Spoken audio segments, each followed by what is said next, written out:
What up, guys? It's That Fit Unk, your boy, an alternative voice in the space of fitness, wellness, functional movement, weightlifting, etc. I'm just trying to bridge the gap between functional fitness and weightlifting. Today, squat session, I'm going to give you 3 tips on how you can squat big just like your boy did. So first tip is going to be warm up your hips and ankles just as seriously. Ankle mobility, hip mobility, major sticking point that causes people to compensate and use poor technique when squatting. And so when you're warming up to squat, I want you to think about hips and ankles. And one of the best exercises to warm them both up at the same time is going to be just your kettlebell squats. Here I'm doing a more advanced version, which is the kettlebell pistol squat, but you can actually achieve the same effect with the kettlebell goblet squat. And that is stretching and warming up your ankles whilst stretching and warming up your hips, hip flexors. First tip, warm up the hips and your ankles. And I'm telling you, you're gonna have better mobility, stronger squat right away. Squat without warming up, you're gonna see you'll be stronger the first session that you squat with properly warming up your hips. You will literally see an increase in how much you can squat. Come back after watching this video and you have that squat session. You're like, damn, I just put 5-10 pounds in my squat, and leave a comment if you will. Nonetheless, second tip, where to even begin?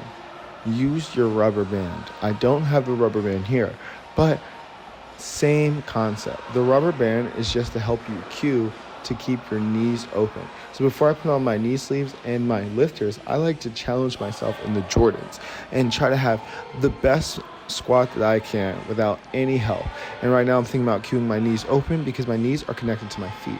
Open knees in the correct position means powering and balancing through the right part of your foot. You want to be balancing through the tripod position of your foot, which is a little hard as far as the mind-muscle connection goes. So now when I'm squatting heavy, I introduced a rubber band because the rubber band is squeezing my legs closed, but I'm fighting that squeeze, and that action of fighting the rubber band, squeezing my legs closed, causes me to cue my feet into that tripod position, the correct position, and open up my hips. The rubber band just starts a chain of reactions is started by the rubber band. Rubber band, all right, closes my knees, so I have to think to open up my knees. Open up my knees means feet in the right position.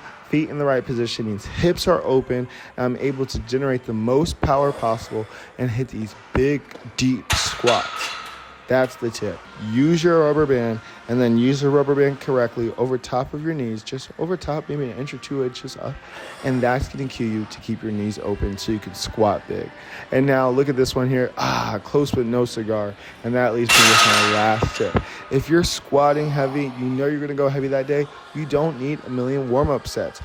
Get your technique dialed in with your lighter weights, just, few reps here. That's why you saw me do like 1 or 2 pause reps with 135 on the bar, just one plate.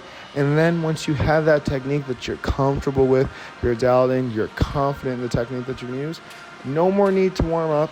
Your central nervous system is a bank of energy. Every time you do a warm-up set, you're taking from that energy bank. Once you've got the technique, freaking let it rip, let her fire, baby. Hey, thanks for watching. I greatly appreciate you guys. I'm a personal trainer. I just do this stuff because I love weightlifting. Fitness has been a major part of my life. Subscribe. Catch you guys on the next one. As I learn, you guys learn too. USAPL 2026. I'm competing out of Baltimore. Powerlifting, trying to get these numbers up, baby. Just trying to be the strongest natural athlete I can using functional fitness elements, training principles, etc. And then taking that back to my weightlifting and making me the best athlete possible. If you're still listening, if you made it this far, I greatly, greatly appreciate you. Peace.